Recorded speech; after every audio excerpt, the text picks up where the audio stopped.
El 11 de agosto del 2012 la selección mexicana conseguía el triunfo más importante en la historia del fútbol mexicano, aquella medalla de oro olímpica en los Juegos de Londres 2012. Pero ¿qué ha pasado con el fútbol mexicano desde aquel entonces? ¿Qué pasó con los jugadores que estuvieron integrando esa selección mexicana? César Caballero con el recuento. El 11 de agosto de 2012 cambió la historia del fútbol mexicano. El mítico estadio de Wembley en Londres fue testigo de cómo la selección mexicana venció a sus demonios y se coronó campeón olímpico ante el todopoderoso Brasil de Neymar, Marcelo, Hulk y compañía. Gracias a Dios tuve la fortuna de jugar 2 mundiales y unas olimpiadas, pero las olimpiadas marcaron historia, ¿no? Hicimos el logro más importante para México en el fútbol. El tener una medalla de oro, yo creo que es un privilegio para toda la vida. Los 18 jugadores de aquella selección, después de ese partido, se convirtieron casi en héroes nacionales. Todos se consolidaron como referentes en sus equipos e incluso 7 de ellos se abrieron las puertas del fútbol europeo. Sin embargo, aquel logro histórico, con el tiempo se fue disipando. A mí en su momento me cerraron las puertas, tuve 6 meses sin jugar y me extrañó, obviamente me extrañó, pero creo que me sirvió esos 6 meses de no jugar o de estar en el ascenso para empezar a valorar muchas cosas y darme cuenta de lo que representas para el fútbol mexicano. Han pasado 10 años de la medalla de oro olímpica, pero solo Raúl Jiménez se mantiene en Europa, mientras que Héctor Herrera, Néstor Araujo y el mismo Jiménez continúan en el radar de la selección mexicana para el siguiente mundial. Por su parte, Carlos Salcido y Oribe Peralta se retiraron por edad, mientras que Israel Jiménez, Darwin Chávez, Jorge Enríquez, Javier Cortés y Giovanni Dos Santos están prácticamente retirados por la falta de oportunidades en el fútbol mexicano y extranjero. Compites todos los días, donde expones tu cuerpo todos los días, donde una lesión, donde un entrenador, donde diferentes circunstancias, tú no las controlas, ¿no? Yo como lo considero, que en el momento correcto tuvimos el mayor de los éxitos. Para mí eso vale más de lo que pudo haber sido el día de mañana. No todos tuvimos la fortuna de poder seguir ese proceso por circunstancias, ¿no? Tristemente hoy tengo compañeros que no juegan, que tienen mucho tiempo sin agarrar equipo, ya uno sin hacerlo tan oficial, pero prácticamente despidiéndose, ¿no?, de las canchas.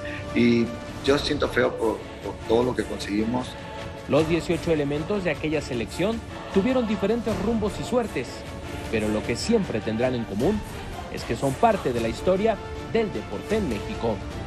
Todavía encuentro a muchos jóvenes, a muchos niños que dicen, y gracias a lo que hicieron ustedes me gustó el fútbol, y que sigan pasando los años y sigan transmitiendo ese sí se puede para todos, va a ser muy bonito. Al final del día los partidos se olvidan, una barrida a lo mejor se puede olvidar, pero la medalla nadie la va a olvidar, nadie, van a pasar los años y no.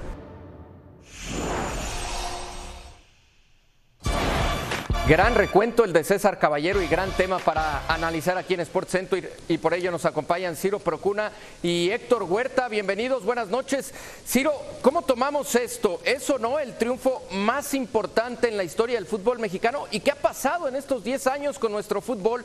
¿Ha avanzado? Claro. ¿Ha retrocedido? ¿Se ha estancado? ¿Fue esto un hecho aislado, Ciro?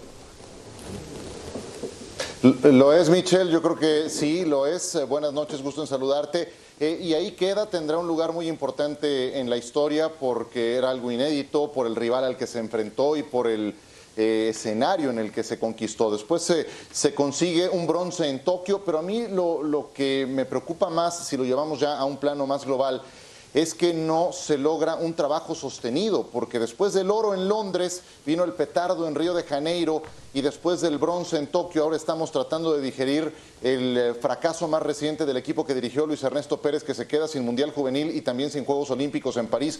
Esos bandazos son los que te liquidan procesos, te abren boquetes en la formación de jugadores, y eso aunado a que tenemos una liga en la que con que tengas 3 futbolistas mexicanos en la cancha estás en regla, pues eso no te provoca un ecosistema para que esas figuras emergentes de canteras, de semilleros, puedan entonces germinar. Entonces, creo que ya hemos visto a lo largo de los años que un éxito aislado de esta naturaleza por sí solo, no es lo que va a provocar un cambio que quisiéramos a nivel selección mayor. No ocurrió con los campeonatos juveniles, no ha ocurrido con las medallas olímpicas.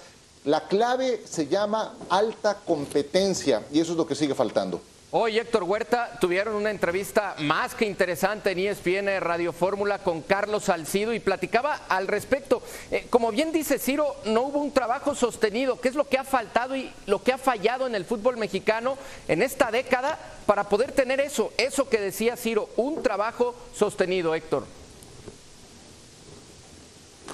Es que es lo que ocurre, Michel, te saludo con gusto igual que a Ciro, eso es lo que ocurre cuando a nivel directivo tenemos una liga bananera, ¿no? Que los bandazos dan de un lado para otro, igual puedes conseguir un triunfo resonante, que un papelón como el que acaba de hacer la selección que iba a calificar para los Juegos Olímpicos y que finalmente nos eliminó Guatemala, vergonzosa actuación de la selección sub-20 esta que según dirigía Luis Pérez a distancia desde España y él viviendo en España y entrenando en México, como el Tata viviendo en Argentina, entrenando en México. Sí. Son cosas que esta estructura del fútbol bananero nos permite, ¿no? Sí, a nivel de cancha no es un fútbol bananero, pero a nivel de directivo sí, es un desastre total.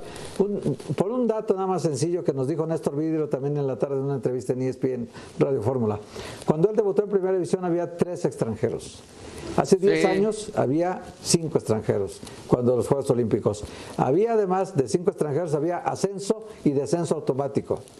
Además, jugábamos Libertadores y jugábamos Copa América. Cierto. Hoy no tenemos todo eso. Deportivamente, esta liga de directivos bananeros nos tiene en esta situación con un bandazo de éxito de repente, como hecho aislado, y de repente con un acúmulo de fracasos, con una desorganización total, con estos incidentes de Atlas Querétaro.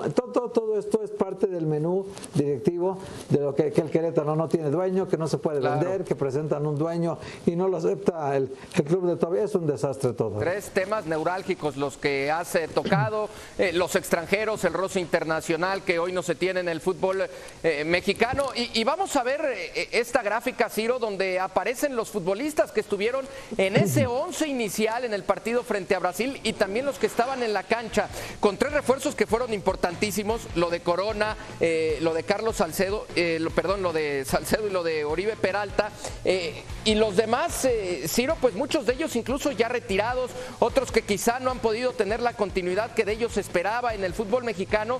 En fin, ¿qué te dice esto, Ciro? De la alineación titular solamente hay 6 jugadores en activo y 4 titulares, porque los demás ni siquiera son titulares en sus equipos. Sí. Bueno, cada caso me parece aislado. Algunos de ellos han tenido carreras exitosas. Si uno ve, por ejemplo, lo que hizo Marco Fabián, a lo mejor le pudo alcanzar para más, yo creo, pero vaya, claro, como sea, en Alemania fue campeón de Copa, fue pieza importante del Eintracht Frankfurt, al igual que Carlos Salcido hizo también su carrera en Europa. Creo que algunos de ellos alcanzaron a tener momentos brillantes. Hay otros muy decepcionantes, por ejemplo, como Giovanni Dos Santos. Hoy no he sabido nada de Giovanni Dos Santos en mucho tiempo. Es un jubilado prematuro, porque desde que estaba en el América ya jugaba muy poco, su actividad era mínima. En fin, creo que cada caso termina por ser aislado. Raúl Alonso Jiménez estaba en formación, una figura emergente. El titular en aquella ocasión, recuerdo muy bien, era Oribe Peralta, que ya se retiró. Entonces, cada caso es aislado. Y lo que siento es que cuando lo traemos a tiempo presente o tratamos de procesar fracasos como el que decíamos de Luis Ernesto Pérez al frente de la selección, pues está claro que no era el indicado para ese puesto. Y cuando uno revisa también la lista de jugadores que estaban a disposición, pues muchos de ellos no llegaban con las suficientes horas de vuelo como para encarar una competencia de estas características. En fin, como te decía, este equipo tendrá su lugar en la historia. El problema es que no se pueda sostener esto y se pueda replicar ciclo a ciclo. Eso es lo más doloroso. Y eso que no se ha podido sostener nos hace pensar, Héctor, en cuál es el futuro inmediato para la selección mexicana en Qatar. En el recuento decía César Caballero, 7 de esos jugadores, decía Ciro, de manera aislada, cada uno de ellos habría que analizarlo, 7 de ellos fueron al fútbol de Europa y algunos con mucho éxito, como el caso de Jiménez. ¿Qué podemos esperar de aquí a Qatar con la selección mexicana, Héctor? Bueno, y el caso de Jiménez era suplente de esa selección, si se acuerdan. Y también otro detalle, en cuestión de disciplina, 8 jugadores fueron castigados en Quito por meter personas que no debían meter a las habitaciones y fueron suspendidos, y 4 de ellos fueron campeones olímpicos, casualmente, ¿no? Israel Jiménez, Néstor Vidrio, Marco Fabián y Javier Cortés. 4 que fueron campeones olímpicos habían sido expulsados un tiempo antes por la indisciplina, y ahora por la indisciplina te dejan fuera del Mundial, como a Chicharito y como va a pasar con Carlos Salcedo. Son cosas que uno no se explica, y el futuro de esta selección es hoy toda una incógnita. El panorama no parece alentador, y la selección del Tata Martino despierta muchas más dudas que certezas. Esto tendrá entonces que prender las alarmas de alguna manera en el fútbol mexicano para poder encontrar lo que bien decía Ciro y confirmaba Héctor Huerta, un trabajo sostenido. Gracias, compañeros, interesante el análisis. Continuamos aquí en SportsCenter.